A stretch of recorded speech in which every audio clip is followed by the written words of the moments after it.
All right, what's up, everybody? This is Serious Jest, and we got a treat for you today.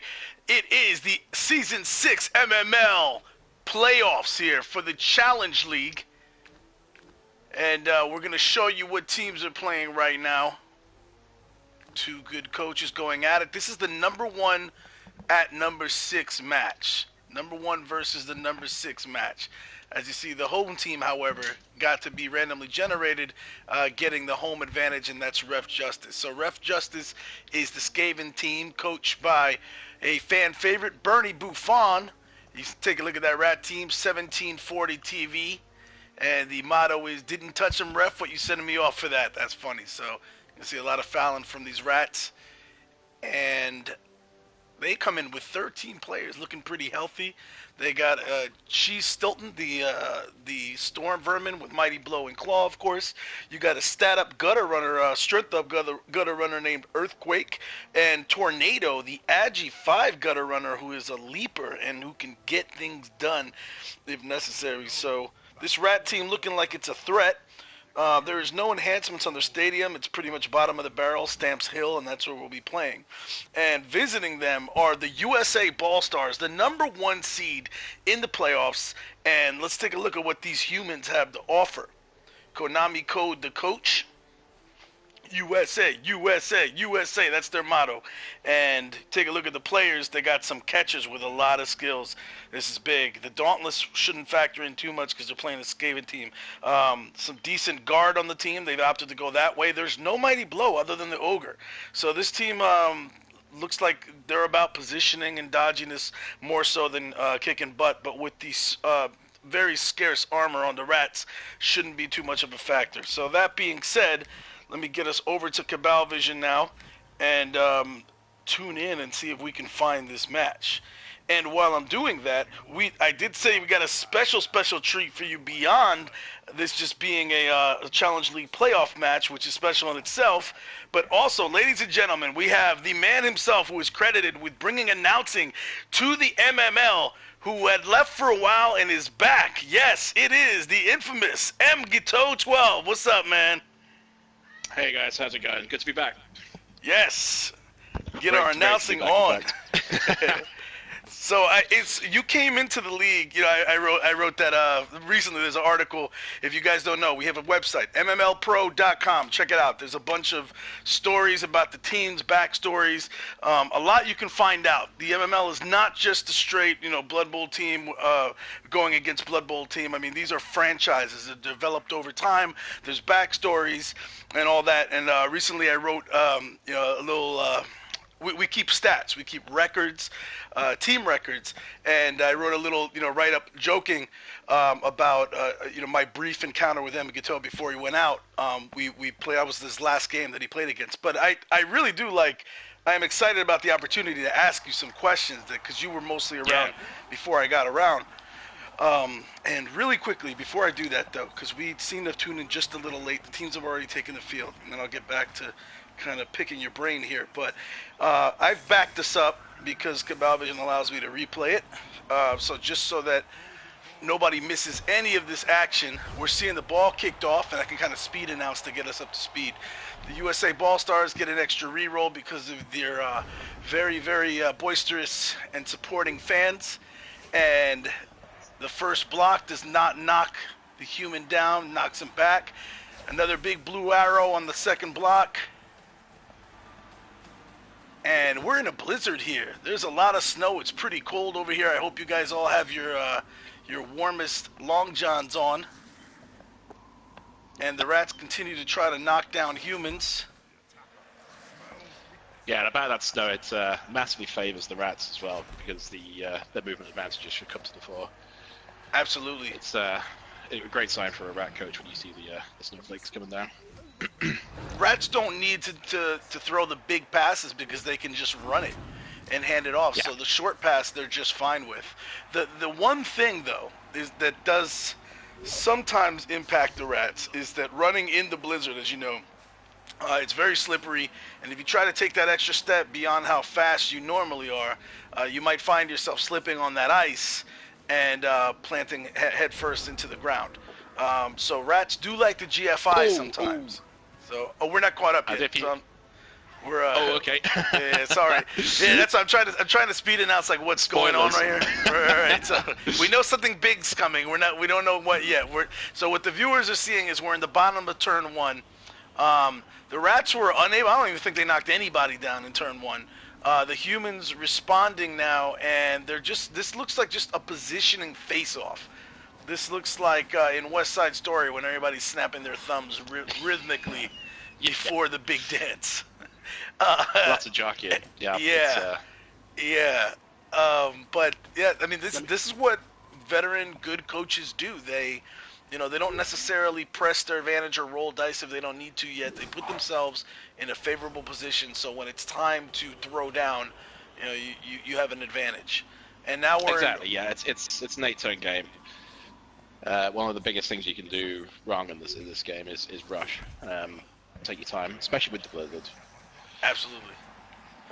And what we're seeing now, what the viewers are seeing, is we're still in the top of turn 2. The Rat Ogre, Barry Bonds, the steroid-induced freak injures bench Situte.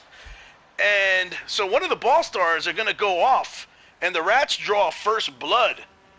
It's huge for the Rats. As a long-time Rat coach, I know how good it feels when you see the red cross flash up on the screen.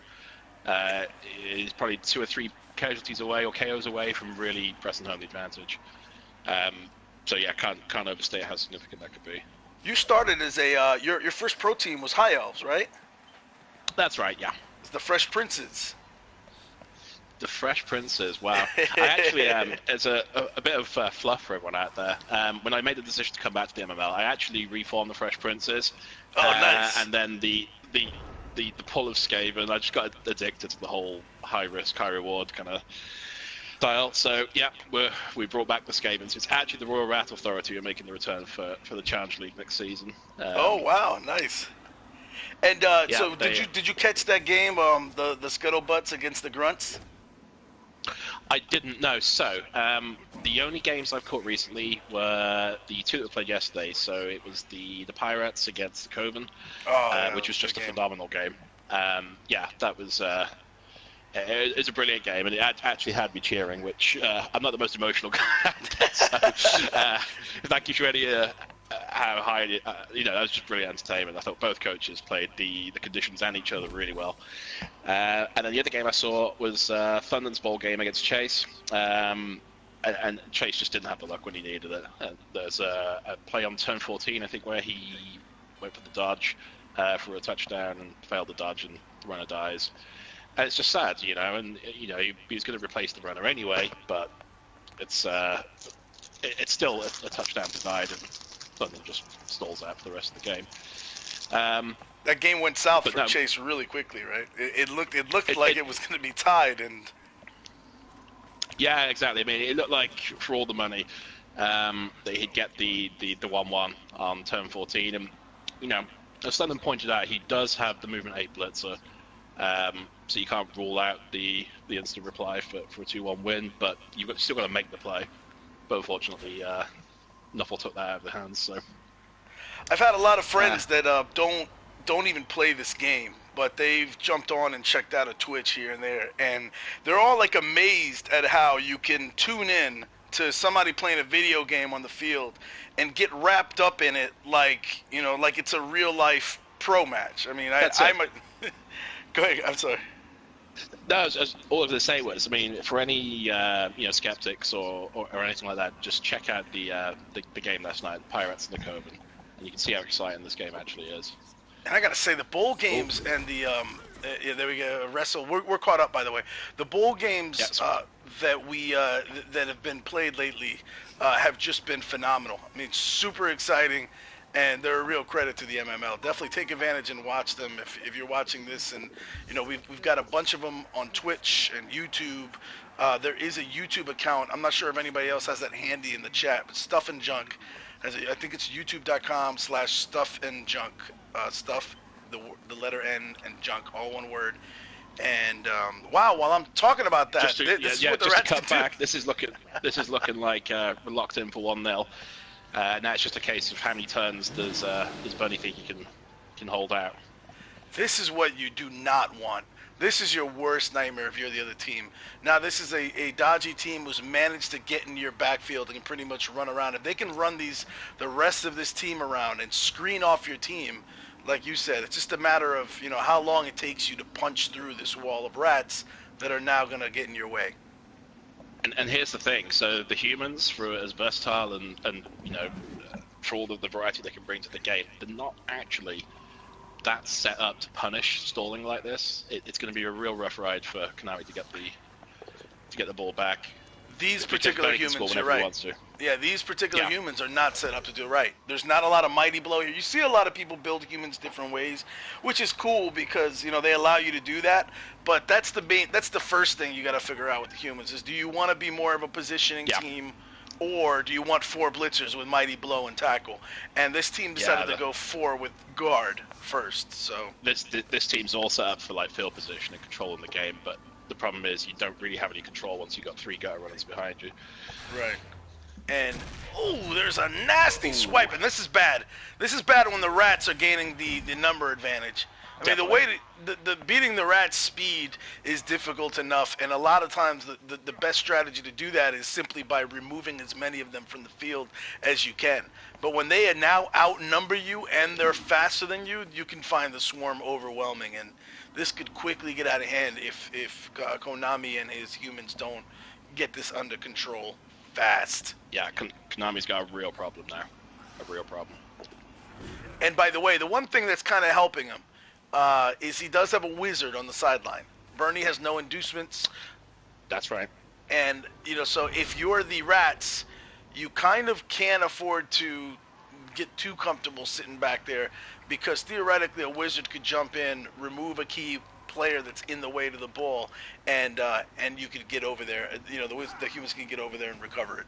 But as it stands now, they're nowhere near it, and there's several rats in the area spread out nicely, so a wizard can only probably get one of them at a time. The other ones can just swoop in and grab it. Yeah, and even if he tases the ball carrier, it's realistically going to take at least 2 turns if he's able to secure the ball and get it back in play. So Bernie's holding all the cards at the moment. That's pretty much how it's looking. It's a real nice start for this game. And if Bernie manages to stall this out for a few more turns and not give the humans a chance to retaliate, well, see, the speed of the human catchers, I personally think human catchers are one of the most underrated pieces in the game. I think they're great. They have access to general skills and agility. I mean, they only have 2 strength, but you can make up for that with some dauntless. But the 8 movement speed makes them almost as fast as gutter runners out of the box. And so that's right. If you can reach 16 star player points for the catcher, you're in business, because the stat line's so good. 8 armor on a movement 8 piece is pretty spectacular. That's game changing. I think there's only werewolves they share that with. Yep. Is that right? With that armor value, that's probably accurate. Because everybody else, if you have somebody that fast, you're fighting with you're fighting the urge often to put them downfield in scoring position, because you know that the other side can easily hurt them if they're out there alone and unafraid. But the human catcher can take a couple on the chin and live to tell about it. So, they're a great piece. Here we go. And this is the right move. The humans are not doing anything desperate that's going to put their own guys on the ground and neutralize their threat. They're just putting them in the area, forcing the rats to score. And like you said, it's just a matter of time. How long can Bernie hold them off? Probably not that long. But Skaven are not really built on a stalling model anyway. Skaven are score fast and then try to do crazy things to shake that ball loose. Yeah, exactly.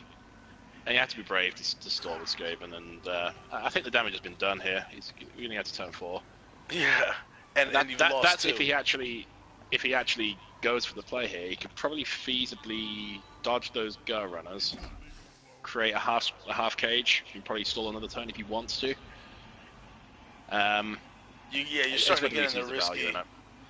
Yeah, doing stuff like that though. There has developed a hashtag over the last couple seasons in the MML, well known, called hashtag Just Score, right? Just Score, yeah. We have watched. Was that around already when you were here? I believe it or not, I coined Just Score. It Get was on out the of podcast here. for Preach back in season 2. No, straight up. Just Gold Magazine. I can't remember who we were talking about. I watched a game, and there was a stall, and it went on for like the whole half, and then turn 8, the disaster came about, and it was like, wow, just score next time. And speaking of just score, Typhoon with with his little neutron dance after dancing into the end zone, and then we see the cheerleaders doing their little dance, and everybody's happy with the touchdowns. But that's awesome, man. That's a piece of MML history I didn't know. See, these are the perks when you in from day dot. Things can happen. Yeah, no, it's just funny. It's like seeing now how you've got. So we have 32 teams in the pros. We've branched out to a challenge league with another 16 teams, and there's people on a waiting list. I mean, think about you were one of the original 16 guys in season 1 when you guys were just like, let's just play a season and without playoffs or anything like that. We got a website. We're starting to kick things off. It was a 3-game season. I remember my campaign. I played. So I set I think the pass completions record was set in my first game. It was against Mouse when I was playing on the High Elves, and it was the third. I think I only know that because I put the records together. But it's I think it was the third, if I'm not mistaken. Well, I played Mouse first. I'm sure it was that game because my third game was against the Seattle Treehawks, and I lost 5-0. Not my proudest moment. Right. Yeah, I took some injuries and KOs really early. When you 3 players down to Wood Elves for a game, it can get real painful real quick. Yeah, I'm sure it was against Mouse that record was set. But most passes 9 at Seattle Treehawks, Season 1, Week 3. Oh, I remember now. Yeah. So those 9 passes. Okay. So here's the story. So obviously I was losing 5-0, which means I get 6 opportunities to receive. So all I use the game as like a training exercise, which takes the glamour away from the. Still, I mean, it's pretty awesome. I know More Shots is in the chat, by the way, and he's made it. He's declared before that he intended to break your passing record with his Chaos team, which would have been really interesting. Oh, okay.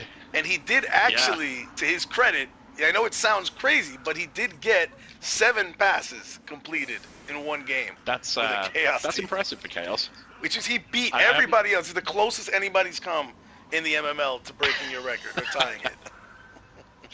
Well, I'll see if I can go ahead and break it in the next season. But if there's a team to do it on, High Elves are that team. Definitely.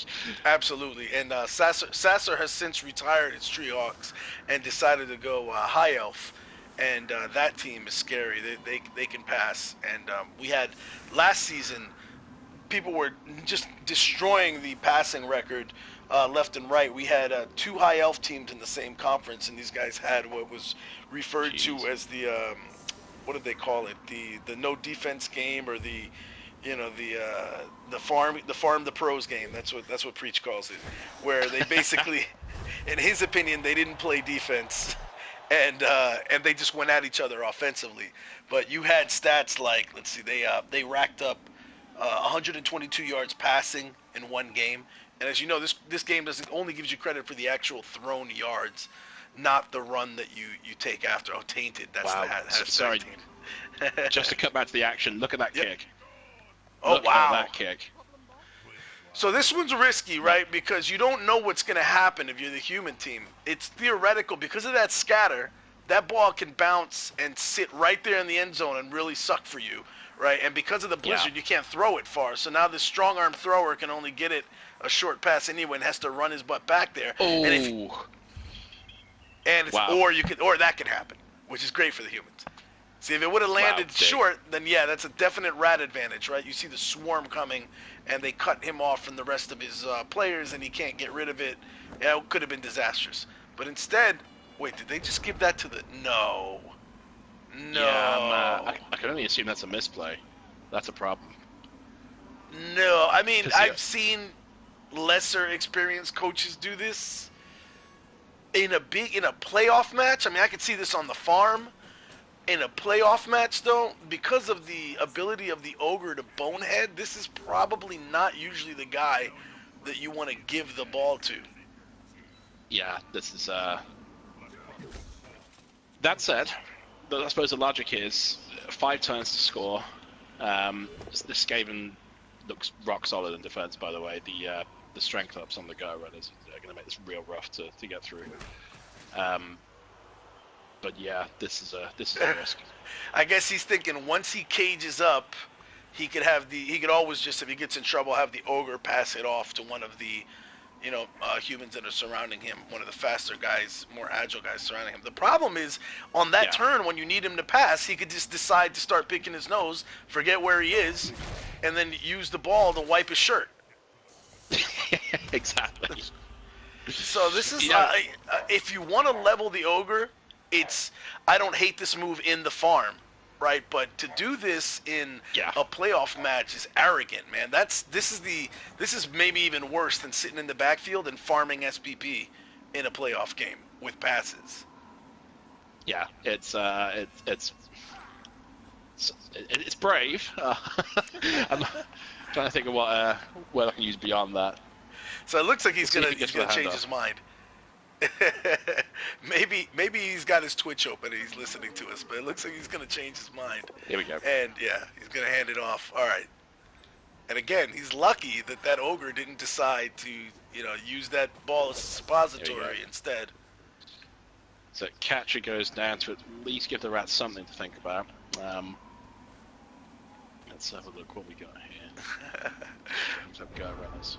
By the way, I just want to shout out the guys in the chat. Lou jumped in before. Louliz is one of our newer coaches.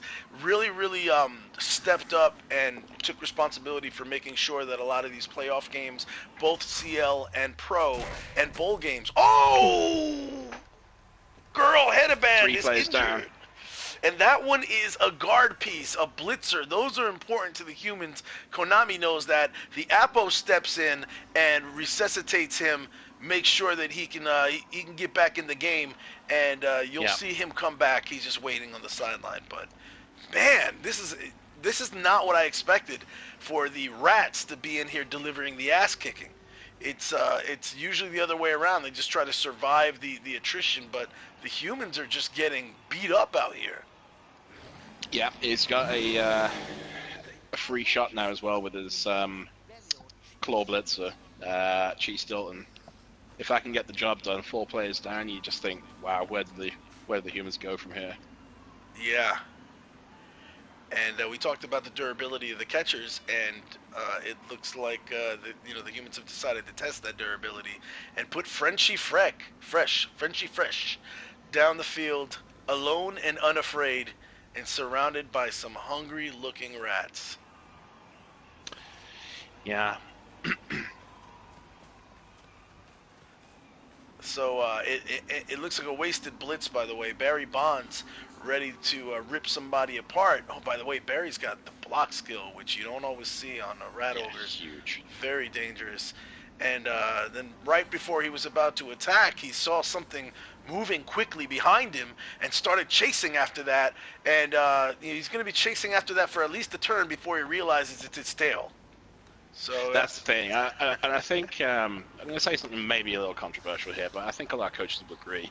I think the Rat Ogre is, of every Blood Bowl piece in the game, probably the most high risk, high reward, because he does something that a Skaven team cannot do, which is break open cages by force. But wow, armor 8 on a big guy, wild animal. There's a lot of negatives there as well. I personally, so what you're saying is not that controversial. I've heard people say that before. You're not alone in that.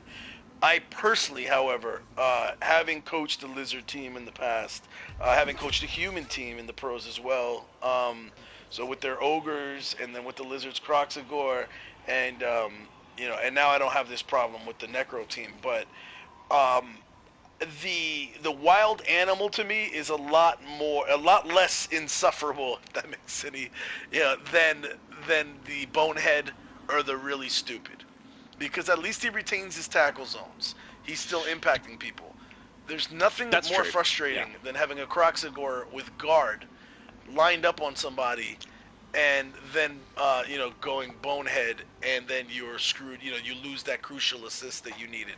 So you're always really afraid to move him. Whereas with the wild animal, you can take a chance, right? It doesn't hurt if he doesn't go.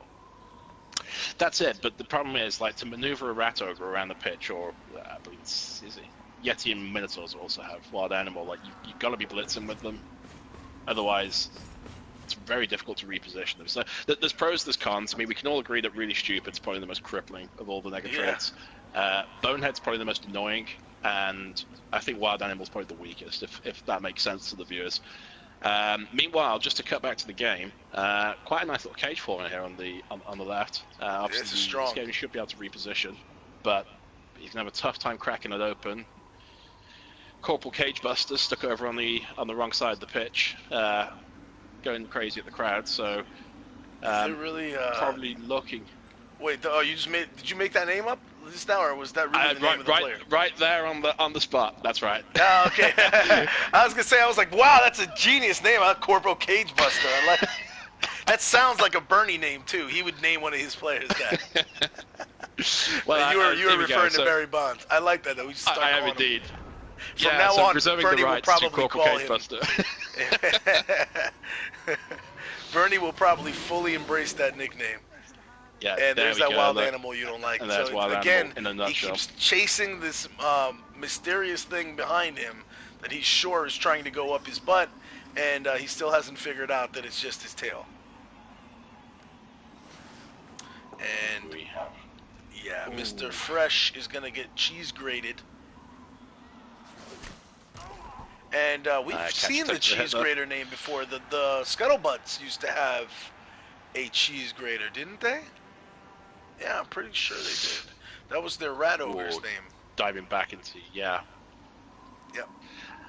So calling back to Lou, by the way, really quickly. Lou said that he was caught up in a farm game, but he'd like to join us in the booth. So we've now we run 3 announcers sometimes. So I'll send him an invite and see if he wants to jump in here. Bring him in. I'm sure he'd be honored to jump in here. So for you viewers, what that means is you're probably going to lose visibility for a few seconds while I invite him. So just kind of hang tight, and maybe you can let us know what we're missing on the field. Yeah, just talk you through. So basically, we've got Bernie setting up the 2 deep screen on the left side of the field. There's not really that much he can do here. He will probably take a value swing at the ogre with his Claw Mighty Blow Blitzer. It is a negative block, but the odds are actually in his favor with it, so I think it'll be worth the shot. We've got the screens, the hedge set up. All we need to do now is just to reposition the line rats, stand one up, bring it back, and then we'll see if he can floor the ogre. And we're back on the field. Because if he does take out that ogre, removes him from the pitch, which there's a reasonable chance could happen, Konami's going to be in real trouble. That's probably a light way of saying it. So going back to the rat ogre conversation, what a lot of people have said, we have quite a few MML coaches who actually even subscribe to the idea of not employing a rat ogre at all once you get to somewhere in the mid 1500, 1600 TV. I think at that point your storm vermin are developed enough where you want to be doing blitzing with them anyway. Yeah, well, that's it. So a bit of revisionist history here. So the Rockfort Ramblers actually did employ a rat ogre who was notoriously useless. What was his name? This season, I think it was. I'm sure it was in honor of the old, before they changed his name to Big Rat. I think it was Head Splitter. Oh, nice. By the way, Frenchie Fresh throwback there. Taking off with a foul. And this is definitely Bernie style. Bernie is one of those guys that you could definitely see. He likes to play physical. He likes to foul if you give him the open foul. Do not leave your guy surrounded by a bunch of Bernie's players. He will, in his words, stamp you. And we got to decide. By the way, Bernie announces a lot of the Champion Cup games with me. And Bernie likes to refer to, he'll pick a player on the field who he feels is, lightning bolt into effect now. What a... Usually people like to save the wizard to free the ball up on defense and take it. But the humans... The touchdown is on here. It's going to need 2 going for it in the snow, which isn't ideal, but the touchdown is on if he wants it. Probably a turn too early.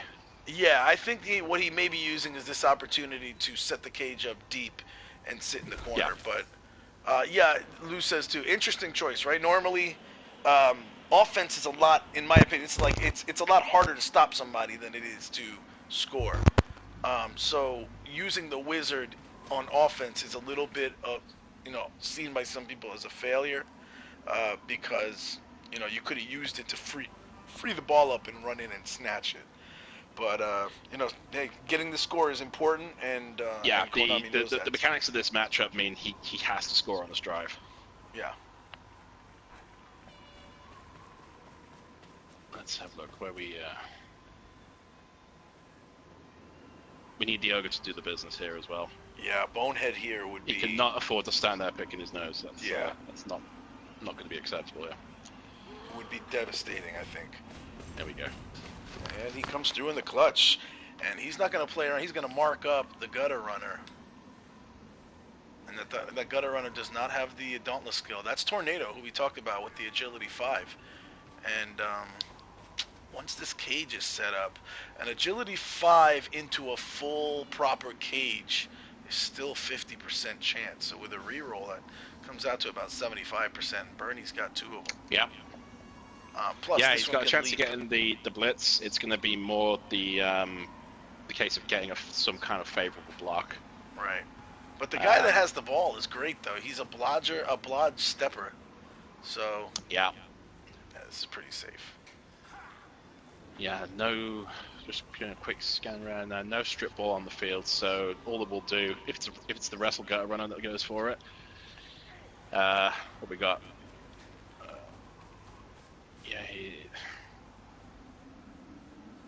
The odds on it's about a 50-50 shot. Obviously, he needs to get into the cage first as well. But at this stage, there is no recourse. It's almost impossible to stop the humans from scoring from that position. Yeah. I think what he'll need to do is mark up the ogre. He can do that with one guy, right? Mark up the ogre and the lineman on the side where the leaper is. And he can leap into that spot right next to the catcher, and then he'll get a 1-die block and hope for the best. But like you said, the wrestle ability right there is making this it's making him more of a threat, because it's giving him a 1/3 chance of freeing that ball up instead of the normal 1/6 that you might get on a blodge stepper if you don't have tackle. Yeah, so assuming the leap goes through, he's got a 55% chance of knocking the ball free, which is decent odds, but it's still a coin flip. You're counting because of the reroll. You're saying 55 because of the exactly, reroll? Yeah. Gotcha. And the rats marking up the humans. This is a risky situation too. Again, rats with the armor. You don't like it breaking again. He's putting his strength 4 Dirty Pete right in front of the formation, ready to stop the train if need be. The risk you're taking is that he could easily get pushed backwards, followed up by a surf, and then the ball carrier running in. And oh, he's gonna blitz with his storm vermin. So Bernie decides, I'm not gonna leap in the cage and take that chance. I'm just going to mark people up and make life really difficult. There we go. Another player out. That's a fractured arm. That lineman's going out. And, Bernie is going to get the ball back. And even if the humans score here, he did manage to, again, inflict even more attrition. And the rats, there's one human in reserve that was apoed. So, we're talking best case scenario. The humans are still going in, already 2 players down. Yeah, Konami will know that if he takes the opportunity to score on turn 7, it leaves him open to one-turn shenanigans from the rats, because then he'll have to weigh up whether it's worth stocking the line of scrimmage to try and prevent the one-turn, but then he leaves himself open to further injuries, so decisions. You would have to be an expert staller at this point to not score. And then again, back to hashtag just score, right? You don't want to be that guy that you took these crazy chances, and look at that. And he's still going to use the leaper to put himself in front of the touchdown. Ace playing from Bernie. This is savvy. Yeah, it forces the blitz at least as well. More dice to roll. Absolutely. The only thing that could make that better is if that leaper had sidestep. Yeah, if that leaper has sidestep, then will have hurt.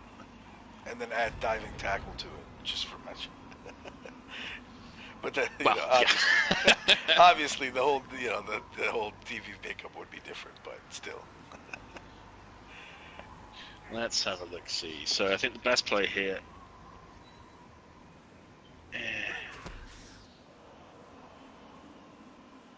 Is he going for a stall? Wow. Can't be serious about trying to stall. They may just be maximizing their hits too, though. I think that might be what's happening. They know that every time you hit a rat with that AV7, there's a possibility you're putting him out. So he may realize that. Here we go. He set up the 3 dice. Makes sense. There we go. And here comes the boom. Tornado is going to get a face full of fist. And will he survive? Yes. Yeah.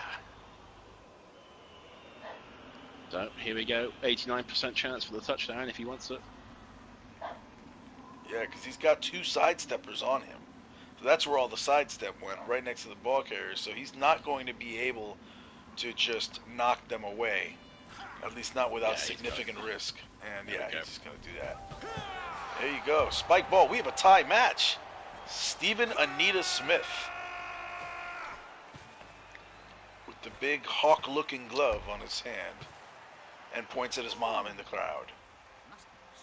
But he'll be okay with that, though. He forced the score. He's got a free swing at a 1-turner. Another turn for his Storm Vermin to try and ruin someone's day. I think he's... KOs get up, though. Big. Yes, they do. Still, I mean, that is big for mitigating the damage, but let's not forget. I mean, the humans are still down 2 players against the rat team, and we're almost at halftime. So, But yeah, Bernie's totally cool with this situation. I mean, yeah, the human score, that's fine, but he has all of his personnel intact, and he's going to get a chance to 1-turn, like you said, and then go back into the half. Even if he does a 1-turn, he gets the ball again and with a chance to take the lead. And it's very hard to stop the rat offense. It's a little bit of a misplay here from Konami because is the 1-turn possible? Yeah, we can do some shenanigans with the line in the middle. Yeah, he's got rats. He's got gutter runners with sidestep. Yeah, this is not a 1-turn defense. Yeah, especially with the holes in the middle there as well. We'll see if Bunny can make him pay for it. But he's got choices here. He can either try and knock over the catcher with some of his wrestle players and stamp on him, which might be the bigger play long term. Oh, okay. This is where I screwed up in just jumping to that conclusion.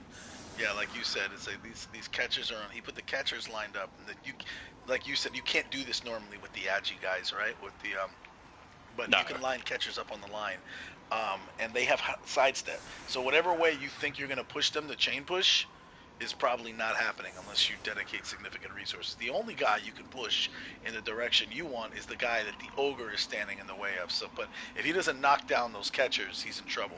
I just don't know though why he would decide not to take the rest of the guys and put him in a line over here like this and run a little prevent defense in case the catcher's not able to stay standing.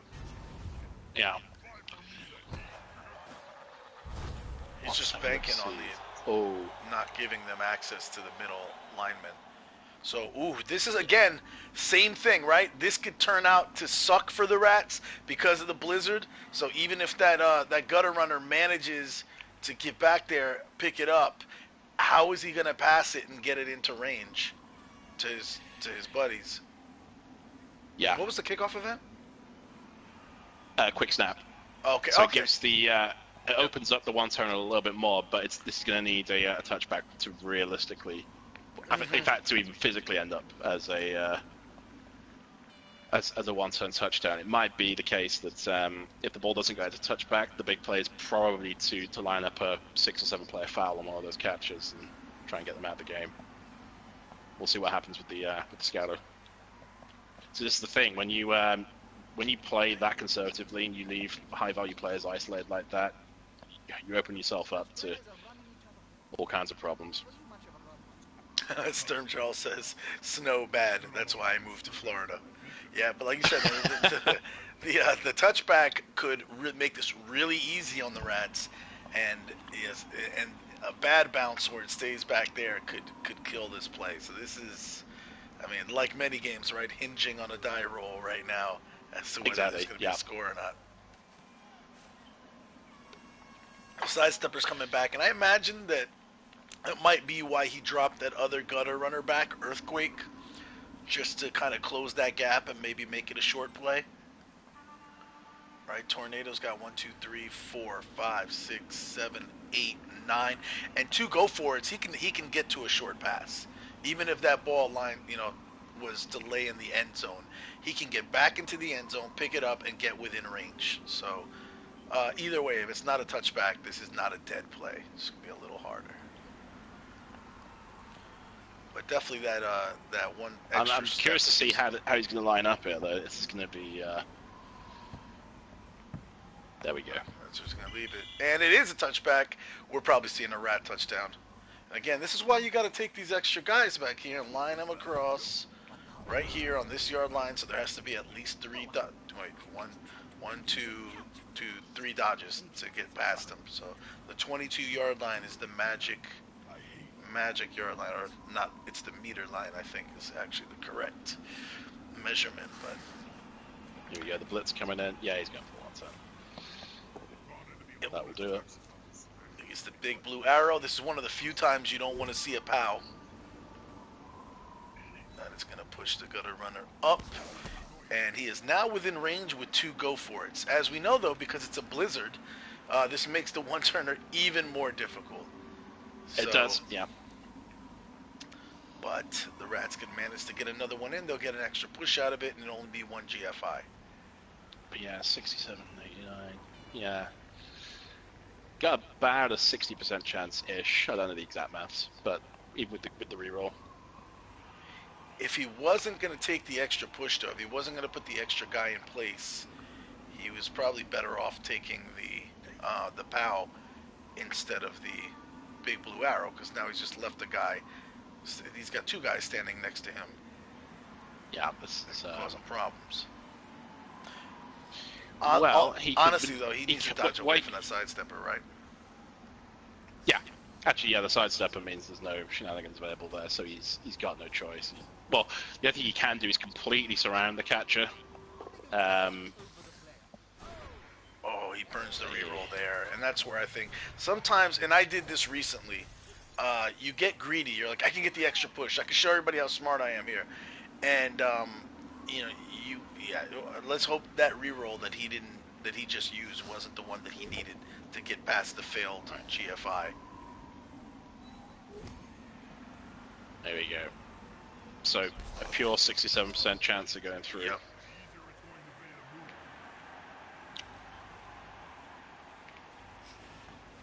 If we know one thing about Nuffle, it is that she's a cruel mistress. This is the least. And she proves the cruelty. This is the worst 67% chance in all of Blood Bowl is when you need it to get the go-ahead score in turn 8. That's when you know you're gonna get screwed. It's more like a 13% chance. Absolutely. Wow. So it's set up perfectly, but like I said, it's I recently having done this to myself, where I tried to get cute, get an extra space, and I ended up having to burn a reroll on the setup to get the extra space, and then I ended up doing what I was going to do anyway, and then came 1 die roll short where I could have used the reroll, and that's exactly what happened to Bernie here. But like you said before, he does get the ball back for the second half, so this is a free shot basically. Did he kick or receive? I missed the start of the game. The Rats. Oh shoot, no. The humans receive. No, the Rats receive. You're right. No. This wasn't a free shot. This was kind of necessary. No, you're right. The humans are gonna get this back actually.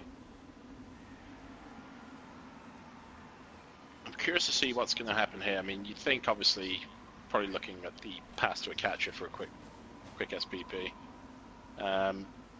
Probably looking around the field to see what fouls are on. I'm not a huge fan of the turn 8 foul. It's only because, unless you got like a dirty player or something. Yeah. only because, let's take a side. Normally, a foul is risky in that you're giving your guy a pretty good chance of getting ejected. Ugh, uppercut stuns him though. Your guy gets a chance of getting ejected, which would put him out for the whole game. And then even if you're successful in the foul, there's a 50% chance it's just a stun, so then it's totally ineffective. Or it could be a knockout, and then it comes right back. So that's just why I'm just like turn 8 fouls to me aren't great unless it's a really, really high value target and you have a replacement on the bench or you have a dirty player, like that kind of thing. But right now with the humans already down in numbers and no bench. Yeah. We're gonna farm some SPP there. Nice routine there. Yeah, I mean, looking at the players left who haven't actually moved yet, it's a blitzer and a catcher, so you can't really afford to. Yeah, there you go. And what a match so far. This has been exciting. Some good play by both coaches. Yeah, Konami, let's just do a quick total up of the numbers on the field. We got 3, 5. Yeah, he's got 10 players on the pitch, so he's not out of this at all. He's going to receive the ball. If you get a quick injury on one of the rats here and level it up, game on. Maybe I spoke too soon earlier.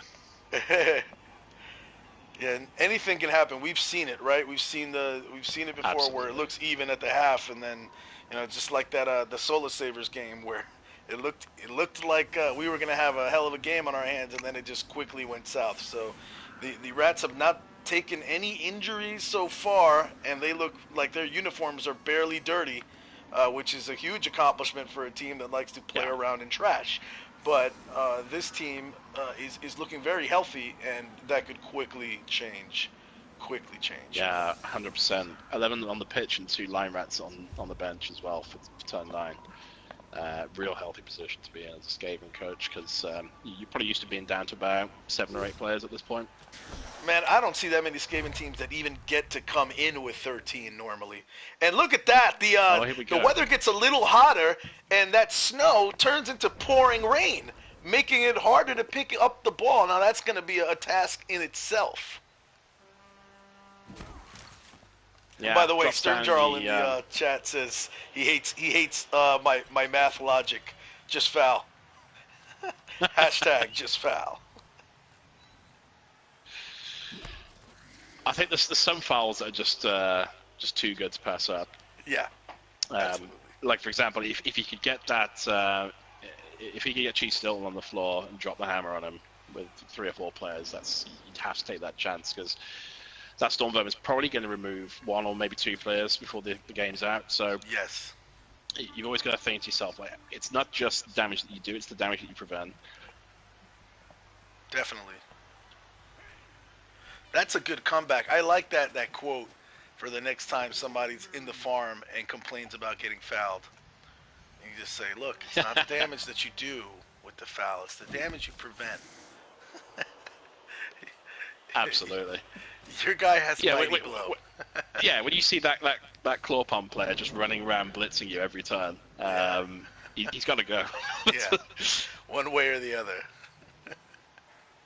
My rule on fouling when I was leveling up my I say leveling up, when I was dusting off the Royal Rat Authority, was I won't foul in the farm. There's only one exception, and that's if there's a Beast of Nurgle being super obnoxious by tying up my gutter runners, then he's got to go. There's no 2 ways about it. I'm sure that even when you were around, actually I know that because when I was coming in, the big foul debate was alive and well. There was a podcast episode about it and the whole night, and you'll be glad to know that it still continues to be a heartfelt debate between many MML members today, where people get super angry about getting fouled in the farm, or they call it uncouth or whatever, and then there's a segment of people that are like, hey, fouling's part of the game, deal with it. Yeah, it's a tough one. I see both sides of that particular argument. Incidentally, just to cut back to the action, the thrower does the business and picks the ball up. Obviously, the plus agility is a big benefit there. And the short hands. Yeah, definitely. Yeah, well, it gives him the 89% chance of grabbing the ball in the brain, which is, not certain, but what you call safe. Right. So we'll or probably just see Stundin the would cage say here. it's optimal. Yeah, optimal, probably a good word. Here we go. Yeah, it can't quite close the cage off, which might come back to haunt him. Looks like he'll probably move. Oh no, you're right. No, he doesn't. And with most teams, there's no easy access there. Yeah, with most teams, he could have just left that little back corner open, but Skaven obviously with the high movement.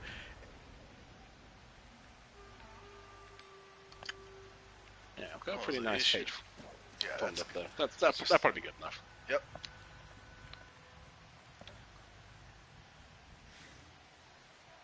So now the quintessential problem of every Skaven coach out there is, how do I break this down? Do I rely on the Rat Ogre, who does stuff like that?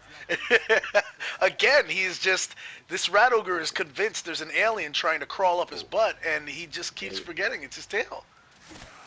And Cheese, who's that? What's his name again? Cheese Hilton? Cheese Stilton, yeah. Cheese Stilton.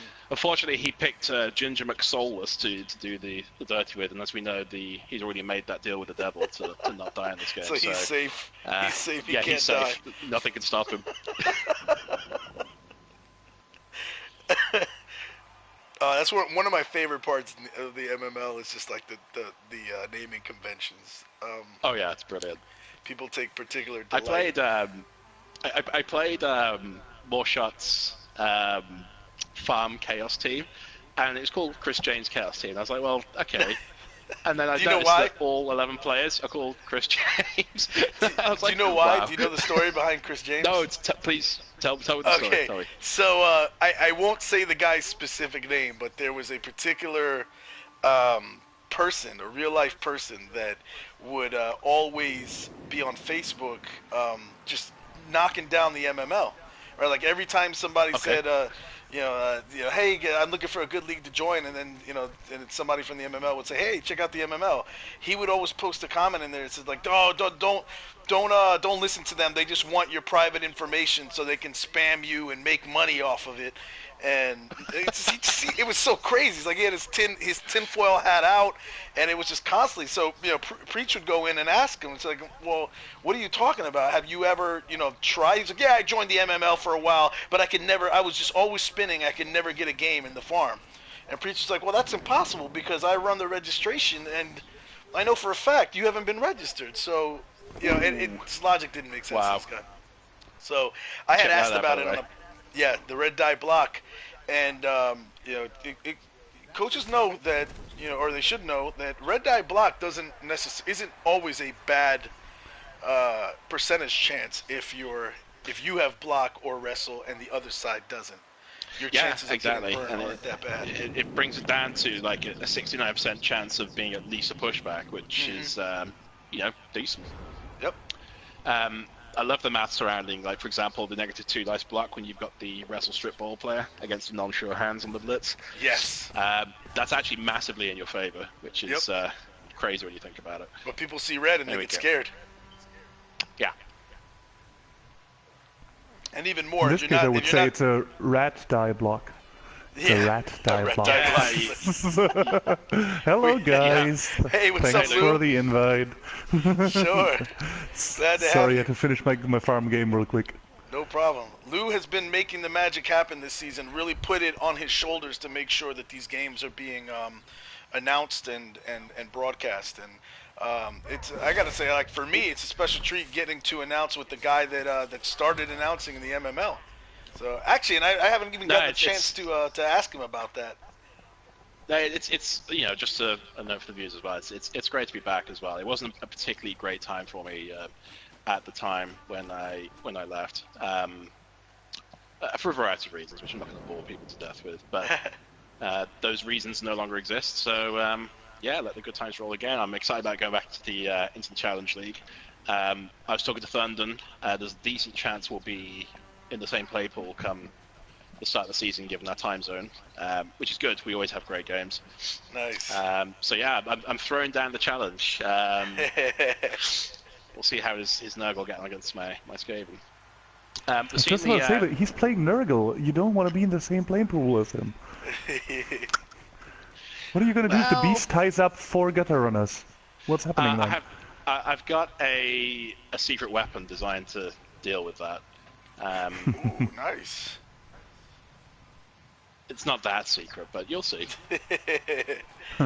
I also don't Is it a dirty player sneaking mid? Actually, I don't have a dirty player on the Rat Authority. I debated playing one more farm game with them just to try and fine-tune a little bit, but I know my luck. Bad things tend to happen when I get greedy, so I thought, no, we'll close ranks there and get going for the season. If you have a healthy team, that's the best thing you can hope for with Rats. Yeah, it's in decent shape. Yeah, it's a 1400 team value. I've got nice solid core skills on the players that need them. So here we go. Little SPP farming there in the rain. Yeah, but more importantly, I think the ball as well. Yeah, like more importantly too, the guy, the ball carrier, now is a blood stepper, whereas the guy holding it before doesn't even have the block skills. It's interesting to see his approach here on his offense. It seems like he's doing a column offense of trying to keep the Rats away from him, even with the extra movement. I think he doesn't want to get the risk of any gutter runners running around his offense there to get to the ball carrier. Well, because they've got one that can leap his way in. Yeah, and, of course. Or dodge his way in as well with the Agi. So, and maybe everybody's scared of Rats now after watching the bowl game between the Butts versus the Grunts last night. I need to see that play. I've obviously read the chat. I kind of got a visual roughly what I expected the play to be. I'm assuming it's just a series of crazy dodges. Yeah, but it was the placement of it. It was the way that the game was going. Like, it just looked hopeless. And the best was calling the shot before he did it. Where he was live in the chat listening to the announcers, clicked on his mic, said YOLO, and then made this sick play with several rolls, like 2 GFIs. To sum it up, it was a star player, gutter runner, pinned down on the sideline by, I believe, 3 or 4 black orcs. He was the only remaining player for the Reds on the field, except the Red Ogre who would go wild animal all the time. So that was his scenario. He was pinned down at the sideline. A black orc coming in, making a 3-die dodge. No, it wasn't. It was a frenzy piece, getting a 3-die blitz on him. 3 both downs. So nothing happens to him since he has block. So frenzy piece on the sideline, rolling 3 both downs. Then he just dodged through that the little corridor between sideline and black orcs, dodged out of there and made his way to the sideline. I actually did the math last night, and the chances for the dodges to succeed were 4.6%, which is still rather high. It's not crazy, but if you take those 3-die block in consideration, it comes down to a total of 0.16% succeed rate for this entire play. Crazy. And then when you factor in the fact that it took place in overtime in like a cup game. With everybody watching. and he said, he clicked on, said YOLO, and said go for it. I mean, it's epic. Actual probability of all those stars aligning is approximately 0%. So good on him for making that happen. I was in my playoff game last night, and I was in a similar kind of hopeless situation in overtime, and was thinking, well, the Rats just did it. I can do these crazy dodges and hit this ball carrier through all these. And then I thought, no, it's probably not going to happen, and I'm putting my guy at risk. He could be dead. So nah. I just took. I mean, it was a star player. That's why you don't have to think twice, right? Like, you don't put your own players in harm's way. It's a star player. He will disappear. So no matter what, it doesn't really hurt you. Sorry there. I think we're going to see the cage swinging back around to the other side. Yep. Bunny committed quite massively to this defense. Yeah, there we go. Ogre's doing. This is the thing is for and I don't think Bernie normally plays Rats, at least in the in the Champion Cup, he is a dwarf coach, and he's generally a much more bashy guy, as you could tell by the way I think he's an playing orc these coach rats. by heart. I think he said it on the podcast that he's normally an orc coach, so orcs or dwarf no matter what. He prefers the bash game. Right, and I mean, you can even see it the way he's playing these rats. But here's the kind of thing: if you're not a constant, rat player, you can get thrown off really easily by thinking that you can do stuff like throw everybody to one side of the field and then just get back because you have this incredible speed. But then you realize that if you do this to a team that has pretty decent speed and is maybe just a little slower than you, like humans, you can get trapped over on that sideline. And this is what looks exactly like what Konami Code is doing. Yeah, I mean, he puts the ogre as much in front as possible. He goes in there with the blitzers, basically positioning a couple of roadblocks, sending that scoring threat down there, that lone blitzer. So Bernie will have to dedicate gutter on us there. Yeah. Good patient play. This is. I like it. And I mean, we're in a playoff game here, and Konami Code, I think his perfect scenario is scoring on turn 16, so he's all the time in the world. He can move the cage from side to side, hope to take out rats on blitzes there on the way down, and he doesn't need to score until turn 16. In fact, it will be a lot better for him if he only scores in turn 16. Yeah, that's a pretty successful turn. He got the catcher out of there. Yeah. Be interesting to see how Bernie responds. I mean, you think obviously he swings the defense back to the middle of the pitch. However, the Skaven dilemma again is, what do I do with my rat ogre? Does he use his blitz to get him back into position? Maybe. Let's have a look. I think you got to keep pushing with this the Storm Vermin though, because right now he's the biggest. He's the guy that's gonna take people off the pitch, most likely. I think you just keep rocking with the 50% till the Rat Ogre gets there. You have the numbers right now to keep playing defense, establish the columns. I mean, you also make dice a lot more difficult if you get the Red Ogre in there. You saw it with the catcher, like he has to make the little extra effort to get out there. So having that Ogre on that side, or right now in the middle of the pitch if he went for a blitz, it's a pretty good scenario for the Reds, and I'm not sure if they need the blitz anywhere else really. Yeah, I think the value play here would be probably to smash into the corner of the cage with the Rat Ogre and take the chance. If he marks up the scoring threats, and then nope, he's going for the he's going to do removals. The injury play. And plus, he's taking away a receiver. So now one of the threats is not a threat anymore, at least for this turn. And now he can take the Storm Vermin and put him there and mark up the guard. I mean, that's risky to mark him with your Storm Vermin, but I mean, you can mark him with somebody. And yeah, I think. There you go. Ooh. And he got it, 50%. 50% is not unlikely. It's just a maybe. He's in the middle of the field. Is he lining up the foul? We may be seeing that, and I do not. You know what? That's probably what's going to happen. I'm gonna live. Risky. It is what risky. I don't like about it is the fact that he's going to deliver it with either a gutter run or a storm vermin. High value piece. But at this point, that's all he has on the field, right? I don't see a lot of linemen anymore. Yeah, he's got that one line rat, the plus strength guy, who probably better off staying on the floor, to be honest. Yeah, there we go. Mark up the blitzer. The thing is about marking up receivers, there are 2 points that's basically where you don't need to mark up receivers. One, it's raining, and the receivers are no high AG pieces, so even if you just mark them up with a gutter runner or something, it's fine. If he decides not to go for anything, because I think like the threat of Konami Code scoring here is not high. One, he will have to make a pass, catch in the rain. 2, he will have to score in turn 12, turn 13, and that's not when Konami Code wants to score. He wants to score later on.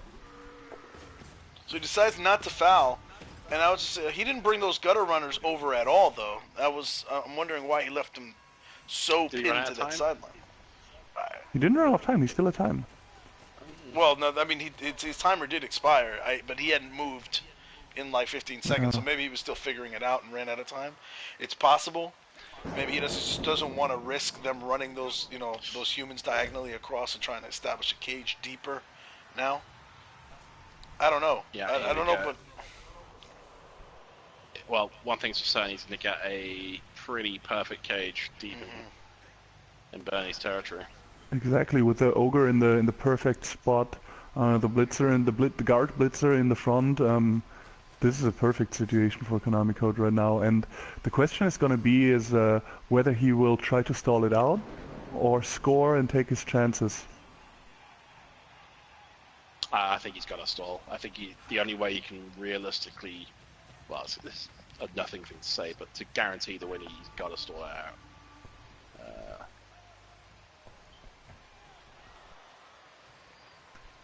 Interesting position. I thought he took in on the ogre.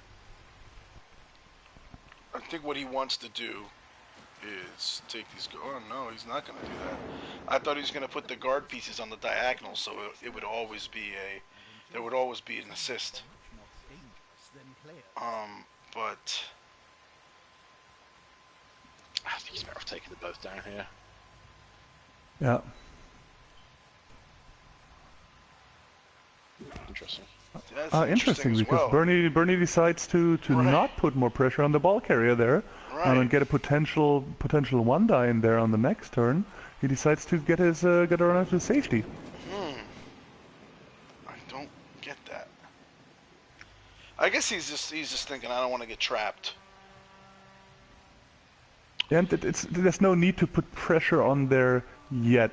And I mean, if the gutter runner gets trapped in there, being pushed in front of the ogre eventually, you don't want to be there. Or it's also an easy option to surf the next turn. If the cage is still intact, you can probably tie him up to some extent. And I think he thought he doesn't need to put the pressure now. He will need all the gutter runners later to mark corners of the cage while the last one leaps in. So I think he thought to play it safe here. My rat ogre sense is tingling for the next term. You think he's going to wild animal, or you think he's going to blitz with him? No, I'm thinking Colin Sack will pick that lineman. Just looks like dinner. Be interested to see what Unskilled lineman, pillar of the cage. Yeah, I think here we go. And here we go.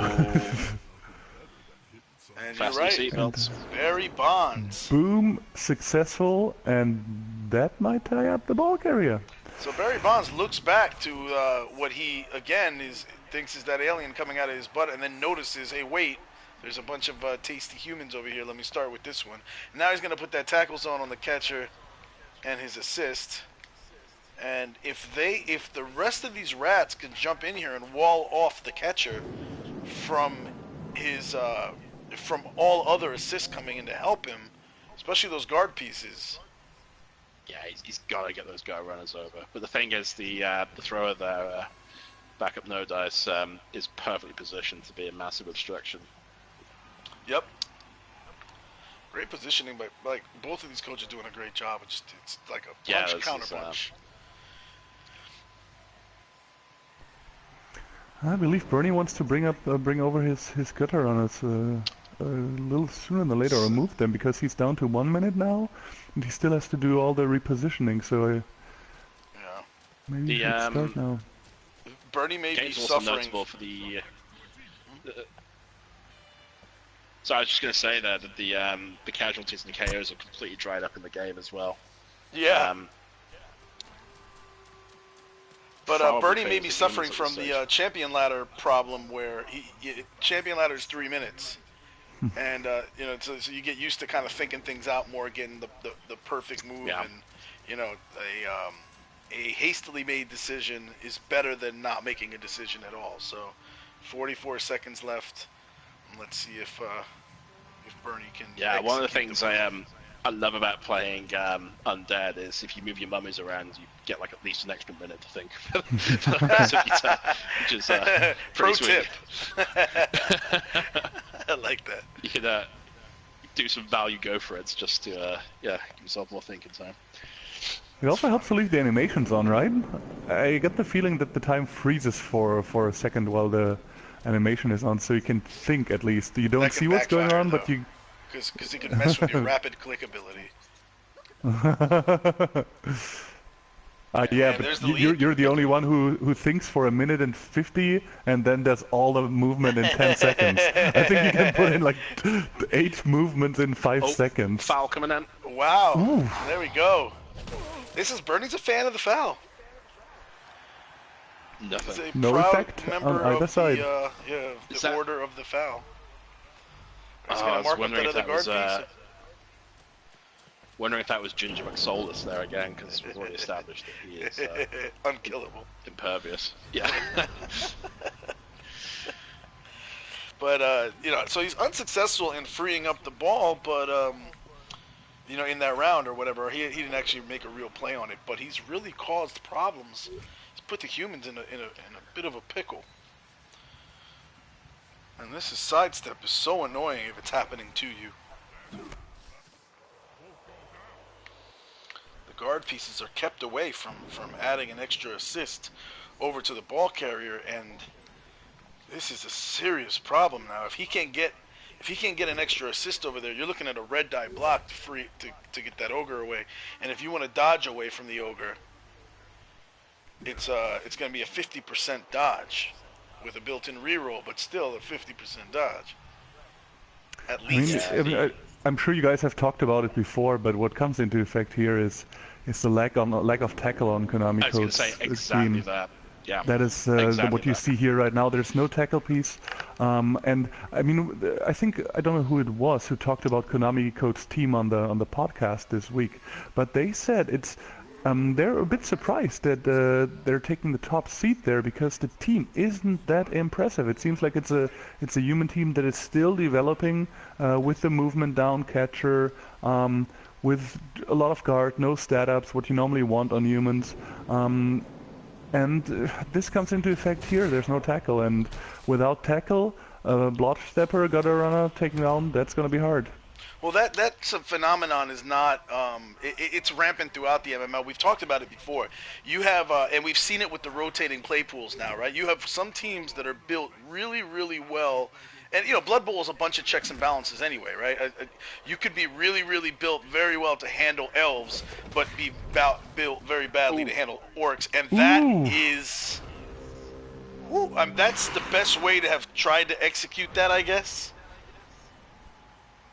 Block away from the rat ogre and then dodge away, but exactly. He only wanted to dodge into one tackle zone, or even no tackle zone there. No tackle zone. It's not just dodging in any tackle zone. Regular dodge, no tackle on him, no tail on him. That was the best way to move his ball carrier free, but yeah, double 3+ fail, and you just sent. Yeah, it's now just free up the ogre and you're good. You can push that ogre. Push that ogre out of there. Here we go. Blitz is going on holiday, I think. So Barry's not going to play around with the surf. He's just going to... And why play around with the surf when you can get the SPP with the injury, right? Yeah. Why let the crowd get the glory for the injury? That takes off another guard piece. Ooh, this is getting out of hand. Now you're looking at an 11-8 difference, and the rats are up in numbers. This is... And the ball and a guard piece up. that makes 1.5 people basically in a game like this. A situation like this, especially where everything is so crunched up in one area. I mean, if you look at it right now, the Reds look like they're even killboxing the humans a little bit. Like they can just crunch them in with their number advantage. They can outbash them. This is the potentially the game right here as well, because we've got the Agility 5 runner. He's going to have, with the reroll, an 89% chance of grabbing the ball. If he does grab the ball, that's pretty much it. They need to clear that ogre out, though, right? No, if he just goes for the pickup with the Agility 5 gutter runner, he's got a great chance. Oh, he can leap in and then dodge up by the rat ogre. Okay, I didn't see the opening there. And that's what we're going to see right now. Yeah, leap.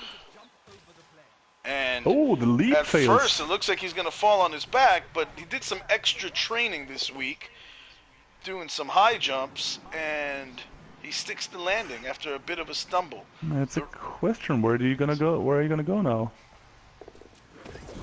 That way. I mean, he still has a reroll on the dodge, so he used all the rerolls he had, and they were successful. Nuffle tries to say no, but Bernie takes what's his. And One little play, 2-1, still good. Masterful coaching by Bernie. And I know he's tempted right now to take that hit on the catcher. And it is probably a 3-die block, I'm imagining.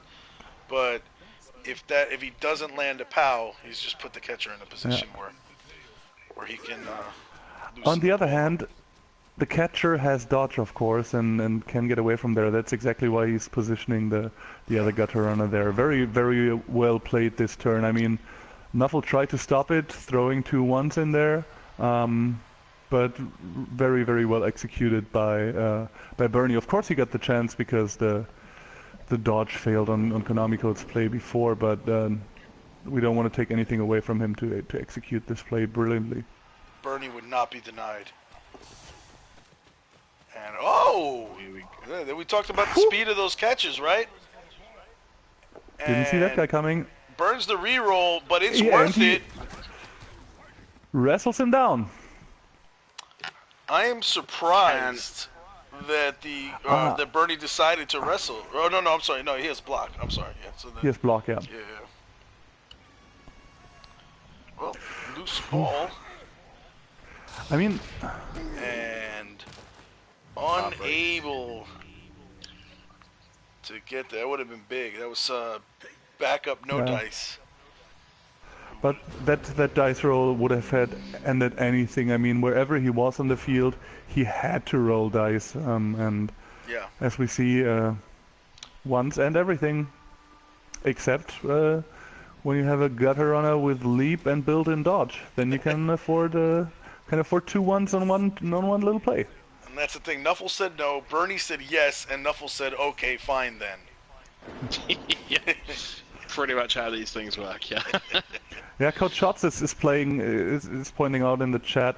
There must be there's an interesting connection this week between Nuffle and Rats. I mean, it's probably the race of the week or something. I don't know if Nuffle has a little podcast where he announces a race of the week or something.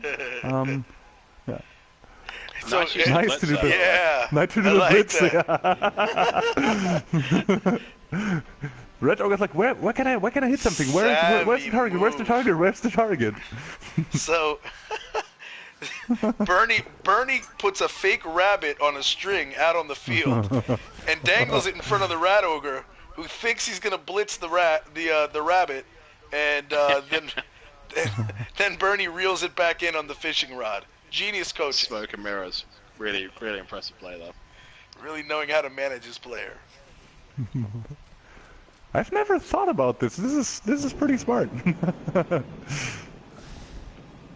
And again, worth tuning in here. I learned something.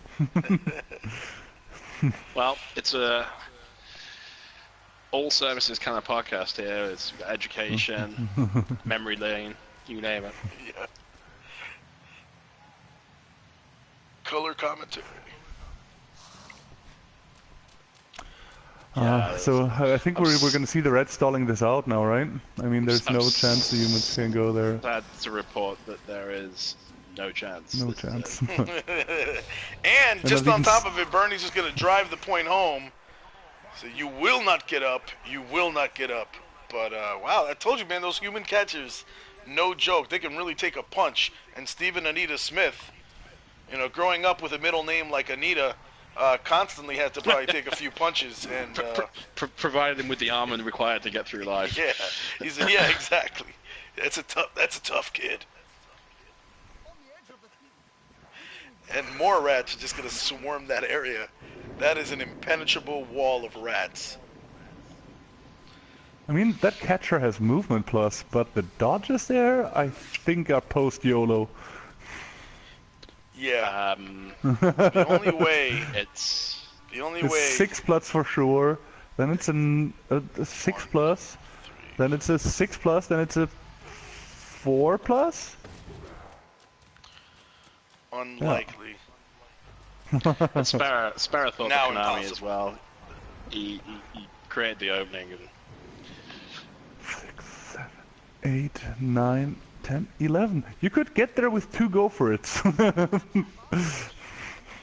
I mean, he could also try blitzing his way through, hoping that he gets 2 pushes on the red die, and then dodge out and mark up the ball carrier. That's the only thing I could just try the blitz. 6 plus, 4 plus, 4 plus, 3 plus. Nothing, nothing, nothing. Can't even 3 plus, see if I... That's the way they're set up. Yeah, he's not gonna try something crazy. He's gonna try to make SPP. Exactly. Cooking up some rat stew. And honestly, if Steven Stamps was to go, I don't think Bernie would miss him that much. He's a line rat with Agi 2. The only thing you should consider if you're Konami, are you gonna try to dodge the catcher out via the back door, because otherwise he might get fouled, or he will get fouled the next turn. I mean, Bernie showed his intentions here, and that catcher is too valuable to just leave him there. Yeah, Konami's just said, you know what? Fine. Make you pay, yeah. And yeah, I think you gotta move that catcher, definitely. Bernie has shown the willingness and ability to foul. Exactly. And the back route is not that tough. I mean, he can do it. Exactly, yeah. There you go. Good call there. Yeah, so the remaining turns, maybe maybe you can tell us how the announcing started in the MML, Grandpa? Yeah. Literally, it was just almost like a throwaway suggestion, and then it quickly became apparent there was a demand for it, like all good things. And here we are. I come back after like a year's hiatus, and it's just took off in a big way. I think it's good because it then gives a credence of like calling an actual event, and it's great. It's great for everyone who participates because it gives you a bit of insight into what's going on. So someone like me, who doesn't really know the first thing about dwarf coaching, for example, but I could talk about Skaven and high elves all day. It's just a great opportunity to share expertise, and yeah, it's great to see. It's really indicative of how far the MML's come since I was here. I mean, I remember, as you were talking about it, season 1, it was a 16-team thing. It was literally a case of I was looking for a league to play in. There's no, marketing or anything like that, and yet look now, it's amazing.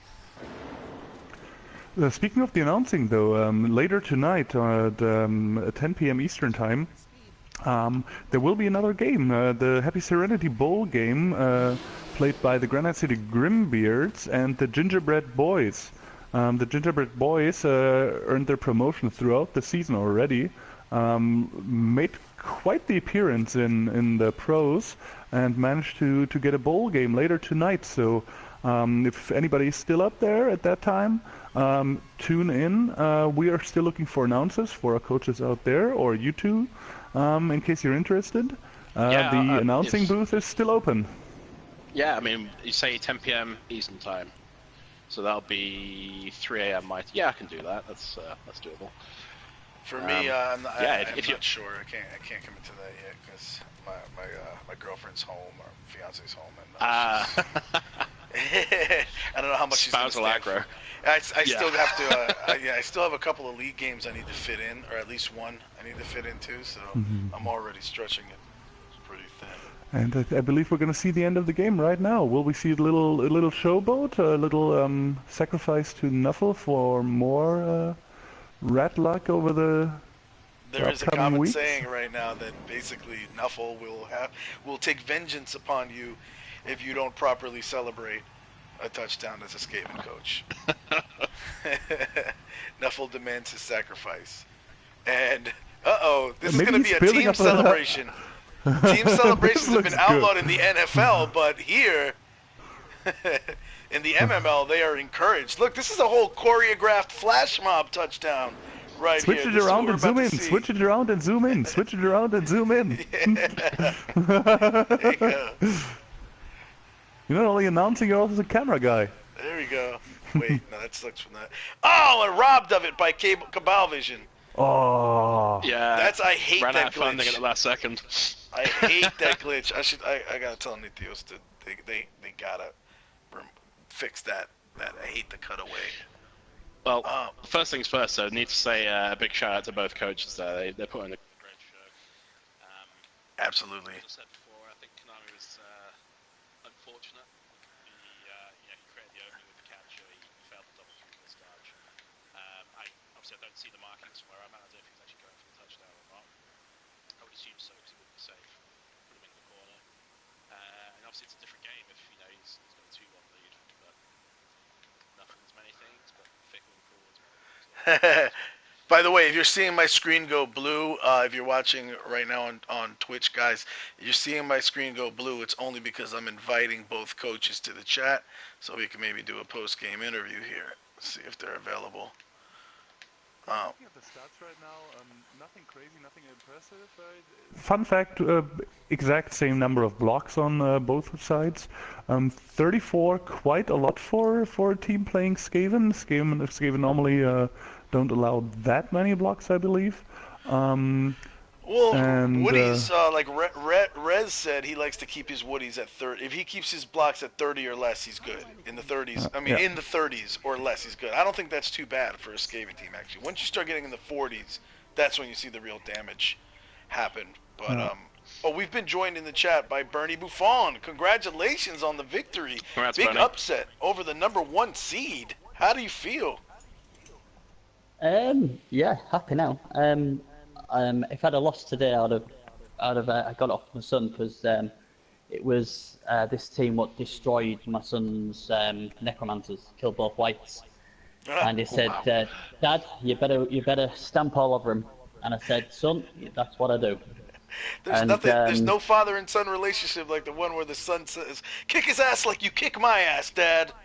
Yeah, I don't usually get any pressure, but he was like, "Dad, you got to beat him, Dad, you got to beat him." He ruined my talent season, and I went, "Yeah, no problem, son." I mean, I think the thing for me is I'd listened to the podcast and I listened to people saying it was a foregone conclusion, like this team was top seed, we're going to win the full thing, and I think my Rats took offence to that because every single loss we've done, we fell over in the end zone, and when we fell over in the end zone in the end of the first half, I thought, well, that's just the way our season's been. Let's keep rolling ones. Yeah. I mean, here's my my point as well. So, as someone who obviously missed the majority of the season, so I kind of look at it with fresh eyes. Your eyes must have lit up when you saw the lack of mighty blow and tackle on his blitzers. You actually had. It's not often that you're both stronger and faster, but all the ingredients were there, I think, for your team to do well, and so it proved in the game. I think your Rat Ogre did what he needed to do when he needed to do it. Your Agility 5 gutter runner did what he needed to do when he did it, and in the end, it was a display of what high-powered Skaven players can actually do. So congratulations to me from a long-time Skaven coach, and hopefully we'll meet someday. Picking up on the comment about the podcast, what's been said on the podcast, that everybody's expecting to see Konami Code to advance to the next round. Rand the Mad put out in the chat that he was actually the one who made that call, but he also said he didn't know that Konami Code would be playing you in the first round, so he's passing you a little compliment there. Yeah, I mean, it's no problem. I mean, I don't take offence. I mean, I do all the time tipping and jinxing teams all the time, but the impression I got was like everyone was saying, or the impression I got even in our normal chat was like, oh yeah, you might as well not turn up. And I thought, right, okay, well, I played the best. I've never played Konami Code before, but I've seen him play against my son, and I thought, well, you know what, we'll give it our best shot, and if we lose, we lose. But he played really good. He played a fantastic game. You can see why he was top of the league. The only thing I was relieved of when he used his wizard, I was very surprised he used his wizard when he did. So I was very happy when he did that. I thought, wow, I thought my Christmas had come early. But you make your call. I mean, in the end, he did get a touchdown because of it. So I can see in a way why he did it, but I was extremely happy that he did. And then obviously, second half, I mean, I don't know what you talked about, but I deliberately left the gutter runners to the corner. Yeah, we did talk about that. Deliberately, yeah. So. No, we were wondering if you fanfoxed and ran out of time on moving them. No. You just wanted to keep them safe. No, I was just trying to make him go down the corner and give him the chance to either score quickly or Nice. Speaking of the lack of tackle and mighty blow on the human team tonight, are you worried about the next round, because there won't be a lack of tackle or mighty blow on either team, whoever makes it? Yeah, Shots and Rez saying watch out for Prague number 5. Yeah, that dwarf team is beastly. Yeah, I don't know. I mean, we'll just have to see how it goes. I mean, people didn't give me a chance to get any further than this, but it's a funny one for me because either way, I'm probably going to go Nagel next season anyway, so there's no pressure. I think if you do get Prague number 5, Cheese Stilton's going to be the player to watch, because that's going to be the only real chance you've got of lowering the dwarves' numbers. If you can knock off 1 or 2 of them, who knows? Yeah, 9 dwarves is very different. And 11, yeah, very true. Are you taking the team to the pros for sure next season, or? Nurgle, you're saying? Whether he's definitely going Nurgle? You're definitely going Nurgle. You're taking Nurgle to the Challenge League. So even if you get promoted, you won't take the promotion. Good question. We can't hear you, Bernie. Did we lose him? His volume went pretty low in the end of the last answer, right? He slowly faded out. I thought he was just his volume was going down because he's being quiet or something. Because it is late over there, and he has mentioned before if he gets too loud, if somebody comes in and hits him with a broom. So I'm hoping that he didn't get knocked out. I think we got him back. Yeah, that was my phone. That was my missus saying you just woke me up, so I'm in deep crap. There was at least I hope it was a broom and not like a pot. Yeah, be grateful for the mercies, the little mercies. I hope the spousal aggro is not too severe.